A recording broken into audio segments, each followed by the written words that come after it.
কি জাহান্নামের কিনারায় চলে গেছে কিনা। জিবরাইল আলাইহিস সালাম বলবেন, হুজুর গো, আপনি তো সর্বপ্রথম বললেন আপনাকে মাকামে মাহমুদে বসানোর জন্য আল্লাহ পাক পাঠিয়েছেন। আপনার ডান পাশ থেকে আবু বকর সিদ্দিক উঠবে, বাম পাশ থেকে ওমর রাদিয়াল্লাহু তাআলা আনহু উনি উঠবেন, পায়ের নিচ থেকে হযরত বেলাল রাদিয়াল্লাহু তাআলা আনহু উঠবেন। এই চারজন সর্বপ্রথম উঠবেন। আল্লাহ বলবেন, আপনি কেন মাকামে মাহমুদে বসছেন না? কেন বসেন না? মাকামে মাহমুদে হাত দিয়ে ধরে আছেন, দাঁড়িয়ে আছেন কেন?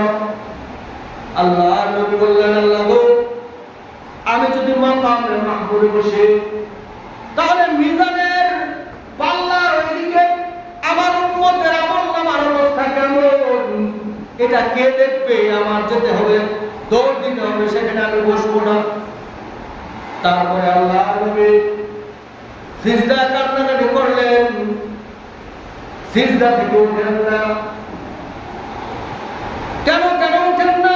আল্লাহ নবী বললেন, আমার একটা উম্মত যদি নাজাত না পায় সেই পর্যন্ত আমি উঠবো না। তুমি তো আল্লাহ বলেছো, ওয়ালা সাওফা ইউতিকা রাব্বুকা ফাতারদা। হে নবী, আপনাকে আমি এমন দেওয়া দেব আপনি সন্তুষ্ট হবেন। আমার তো আসল দেওয়া, আমাকে সন্তুষ্ট করতে হবে, আমার উম্মতকে ক্ষমা করতে হবে, আমার উম্মতকে মাফ করতে হবে। মিজানের পাল্লায় দৌড় দিবেন, দেখবেন যে পাপিষ্ঠ উম্মতের পাল্লা হালকা হয়ে আছে। আল্লাহ তো কেন হালকা? আপনি দৌড় দিবেন, ও বান্দা, ও আমার উম্মত, যাও যাও যাও, তোমার দরুদের ব্যাকটেরিয়া ওই উম্মতকে দিয়ে দিবেন, যাও যাও, এই দরুদের উসিলায় জান্নাতে চলে যাও। সেই মায়ার নবী আমার।